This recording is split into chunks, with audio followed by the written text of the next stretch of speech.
Hey, it's Filter Free Friday, y'all. Listen, I am so glad y'all are here. It is 2026. We made it. Isn't that something? I think about this time last year and I think we were probably surprised. I am keeping my grand dog, if you don't know. And if you want to take a guess at what I told my son when he got this dang dog, just let me know what you think I told him. He was getting a dog that was really smart, that needed a lot of intellectual attention. So you just couldn't just walk the dog to get rid of all the energy. And I have put down 3 dogs since 2020 or something like that. So, yeah, I told him, I was like, listen, Ninja, I ain't watching your dog.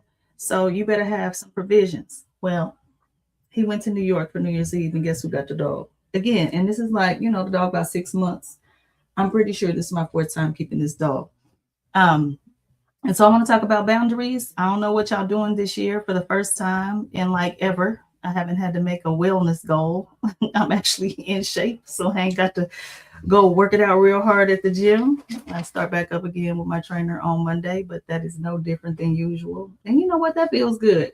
So I 2 stars. Do recommend, or 2 stars. Yeah, it gets 2 stars. 2 stars because I hate every minute of it. You know how they say eventually you get like a runner's high, or you just start to feel good when you work out. That still has never happened to me. I think people are lying about that.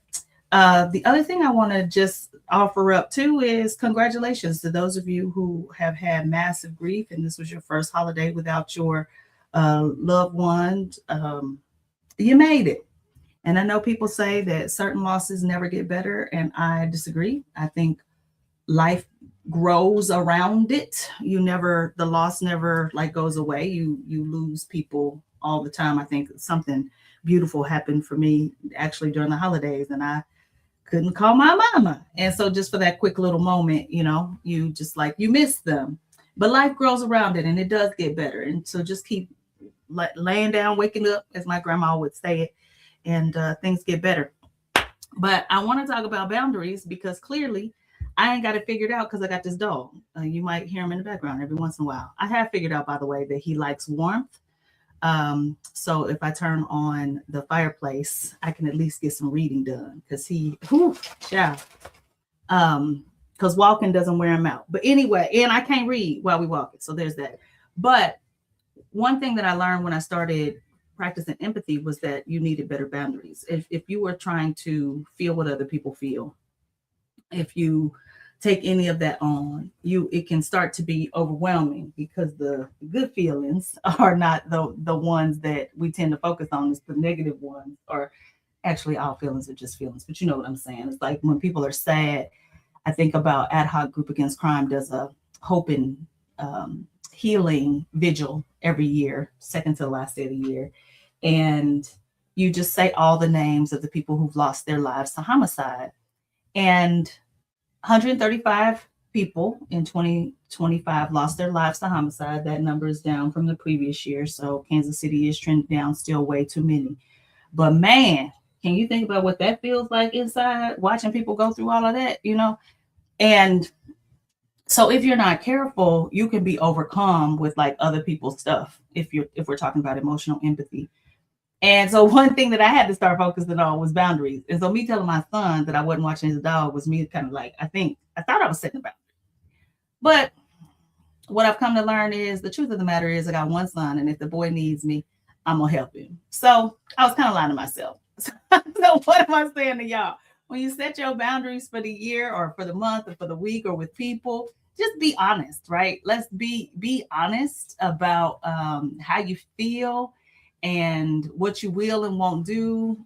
Try not to let other people influence you. Hey, Phaedra, it was certainly good to see you too over the holidays. Thank you so much for all that you do for folks who live in senior living facilities. And I'm so grateful. I was praying fervently for Steve Key, and so glad to see that he is on the mend. But when I said I was setting a boundary around this dog, the truth of the matter is, while I don't want to own a dog, I have one son, and if he needs me, I'm going to help him. And he knows that. So was he even violating my boundary? I don't think so. I think he knew I was lying to myself and him too. So I'm curious to know what y'all doing for the new year. What's on your list? I decided that I was gonna pick a word again this year. I got my little book, my little one word book. If you haven't read this book, it's actually fabulous. It's like pick a word that will help you just be purposeful and centered. And I was like, man, listen, I'm tired from 2025. And I didn't, the last 3 years, the words were like transformer, courageous, and discernment. I don't recommend you pick any of those words. Those are really hard words. They end up bringing a whole lot of growth to your life. And this year, I don't want growth. I want ease and delight. And so the word I picked was every version of delight: delight, delighted, delightful, delightfulness. And we're gonna see how this goes. I'm gonna see if there's anything the Lord can do bad with those. You know what I'm saying? It's like those years when you pray for patience. Child, ain't nothing like these little humans to give you plenty of opportunities to learn patience when you pray for patience. So this year I said, you know what? I need a break. I need some rest. 2025 was a lot. So in 2026, I picked the word delightful, delighted, delightfulness, all things good. So I'm very curious to know what y'all picked, what y'all working on. You know, you eating better, you more focused, more driven. Y'all still resting. Y'all still on the couch away from politics. What y'all doing? Let me know. And listen, the month ran up on me and I did not get my vision board party scheduled. And so what I'm thinking is Saturday, January 31st. So if you're interested, I'm not sending out invitations. If you're interested, I'm going to need you to tell me this time because I might end up having that thing in my house. And so it's going to be nice and easy.